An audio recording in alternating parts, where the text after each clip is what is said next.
In recent years, one name has become synonymous with health and luxury, almost to the point of absurdity, representing the new wellness-driven status symbol of the Hollywood Hills. And that is, of course, Erewhon. But how did a small, simple grocery store in Boston transform into a billion-dollar company and a worldwide cultural beacon? Well, welcome to a deep dive into the fascinating journey of Erewhon, the health food store that has become a global phenomenon despite its localized geographic presence. In this video, we'll explore Erewhon's origins, growth, and challenges, and how modern marketing platforms like TikTok really helped to transform the trajectory of the brand. But before we begin, I just wanted to introduce myself. We're the Feed Files, a new internet analysis series unpacking the biggest food, beverage, health, and consumer business trends. I'm obsessed with health and wellness, and I'm currently working in corporate strategy for businesses in the wellness space. But I'm also a registered nutritionist. So to marry these two interests, I decided to start making these videos unpacking all things consumer products in the digital age. So if that sounds of interest to you, I'd love for you to stick around, and there'll be lots more coming soon. So our story begins in 1966 when Mikio and Aveline Cushy opened a small natural food store in Boston. The entrepreneurs had moved to the US from Japan and were close followers of the macrobiotic lifestyle. For those who are not familiar, like I definitely was not, macrobiotic refers to a diet of organic whole foods, which is based on Buddhist principles of the balance between yin and yang. Followers of this approach consume minimally processed, natural foods as a means of achieving health and wellness, going against the increasing processed foods that were starting to take over American supermarkets at the time.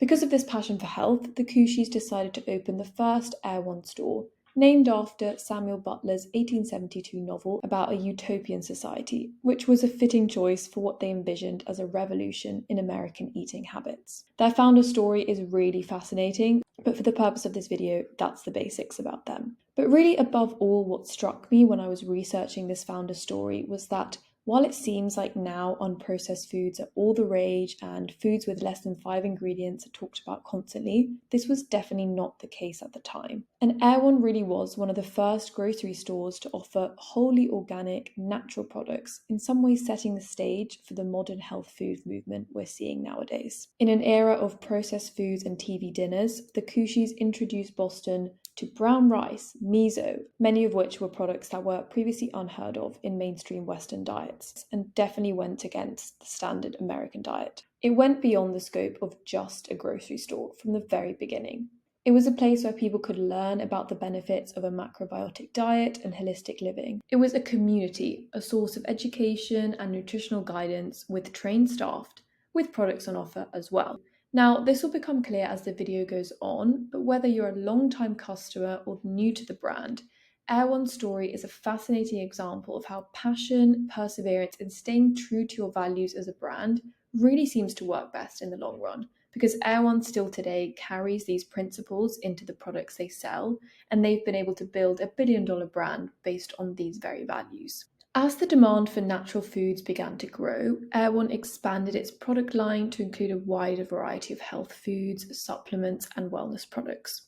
In fact, by the mid-1970s, Erewhon had expanded to 3 stores and even opened for the first time in the west coast of Los Angeles. This was chosen because of the concentration of health-conscious consumers that are based in this area, which they thought would have been very popular for the Erewhon brand. However, with these expansions, challenges also begin to rise with rising costs and growing competition in the health and wellness space, especially in LA, where many of these brands were flocking to. As a result of all these challenges, in 1981, the company declared bankruptcy, marking not an ending, but actually a pivotal turning point in the Erewhon story. The brand changed hands several times over the following years, but it finally found transformative leaders in Tony and Josephine Antoci, who acquired the one remaining store, which was found in LA in 2011. Now, this couple was very interesting because they had extensive background in the food industry, having previously owned Superior Unwholesome Food, which was a very successful distribution company that they sold in 2009. At this point, they were looking for the next project to get involved with, and since a non-compete clause prevented Tony from returning to the distribution business, he felt restless, and the couple decided to set their sights on grocery retail. They'd also explored bringing Dean and DeLuca to the West Coast and entering the restaurant business, but they quickly abandoned this plan after recognizing the restaurant industry's challenging economics. The Antochis definitely approached Erewhon with a strategic approach and a clear division of responsibilities. Tony would manage operations while Josephine would oversee product curation, together reimagining the store for the modern wellness consumer. The couple state that a key pinnacle of their business was operating with efficiency and lean principles, never relying on debt, but rather the revenue of the business itself to grow slowly but very sustainably. One of the key changes the Antochis made, which looking back was crucial for Erewhon's success, was expanding the prepared foods division, which is still a key part of the Erewhon brand. This category now actually accounts for over 40% of sales and goes beyond typical grocery store offerings, including sophisticated wellness drinks and organic meals, setting new standard for what prepared food could be in a retail, but most importantly, a grocery setting. Aside from these specific changes, they also made a crucial move to attract new customers beyond the kind of health nut, nutrition-obsessed clientele that they had previously been targeting. As I mentioned earlier, only the people who really knew what a macrobiotic diet was and that they wanted to follow it had been targeted by Erewhon previously.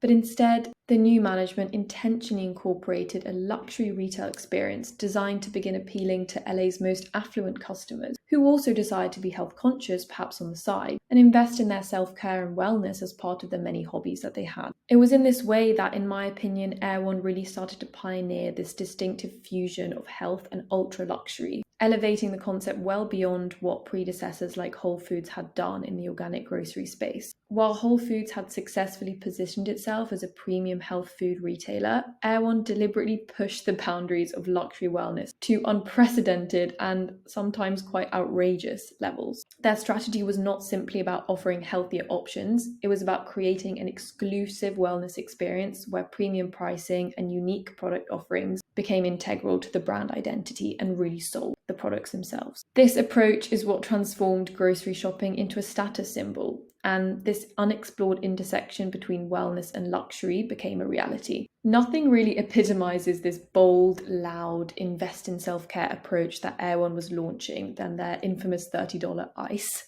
Sourced from a penny pound ice, this is the ice that is described as an elegant solution to keeping your beverages chilled without diluting the flavour. And it really captures the brand's commitment to being over the top and providing a luxury alternative to literally every product, even products that are typically free, like ice. While critics scoffed at the price and many made fun of it, it sold out very quickly after having a viral moment, with its pricing becoming a paradoxically enhancing talking point rather than something that put people off the brand. And in turn, through doing this continuously, Erewhon really carved out a unique market position, effectively turning into a food shopping experience within a luxury lifestyle that was reserved for the privileged few, and hence aspired towards by many. But anyways, to get back to Erewhon's growth journey, by 2019, Forbes reported that the grocery chain's sales had grown tenfold since the new ownership of the Antochis took over. With more stores, products, and collaborations launching, each new opening sparked social media frenzies, long lines of eager consumers, and it propelled the company's valuation past $700 million. If we go back to the single store in Boston that had opened in the 70s, this was really, really huge and shows how much the brand had been transformed while still retaining the core values of being a health food store in just a few years. Given how impressive these statistics were, and along with their expansion and upward trajectory, naturally Erewhon began to attract significant interest from private equity investors, and in 2019, a minority stake in the business was sold to the New York-based growth equity firm Stripes Group.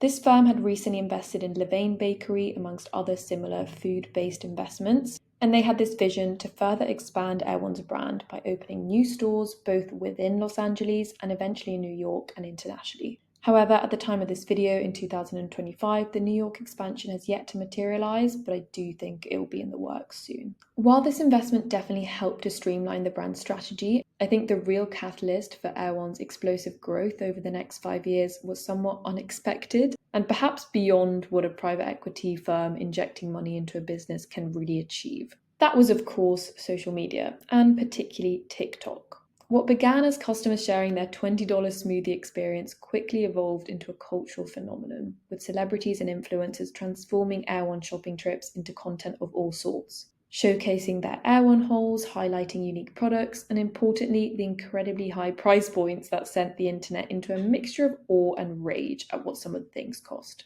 This high-end, health-focused image aligns perfectly with the aspirational lifestyle promoted on social media, hence playing a crucial role in boosting Erewhon's popularity amongst all demographics, but particularly the younger social media users. And this was very cleverly supported by another marketing approach, and that is its celebrity collaborations on products and product lines.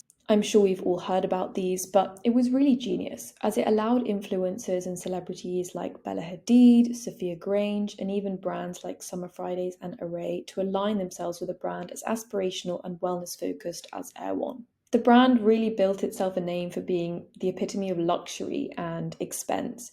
So, whilst these help to put Erewhon's name on the map by showcasing the brand to a wide audience, it also allowed these influencers and brands to align themselves with this glamour that Erewhon had created. And I know glamour seems a weird word to use here, but I really do think that's what Erewhon has done through pricing its products in the way that it has. Erewhon had mastered the art of turning wellness into social currency, managing to add lust and appeal to something as traditionally boring and mundane as grocery shopping.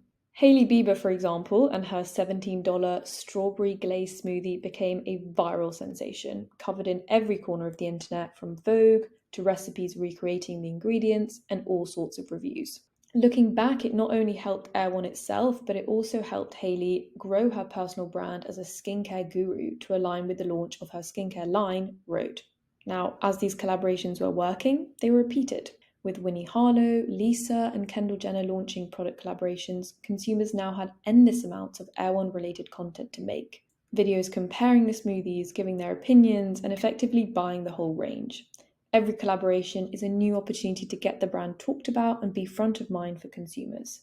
And it means that various target customers were directly reached. Eventually, everyone's favourite influencer gave Erewhon the opportunity for those followers to be motivated to come into the store and tangibly experience the brand, cornering every single part of their target audience. As I'm building this picture for you guys, it's really no surprise that by 2023, Erewhon expanded from 1 store to 10 locations across Southern California, making a significant profit of $171 million in this year.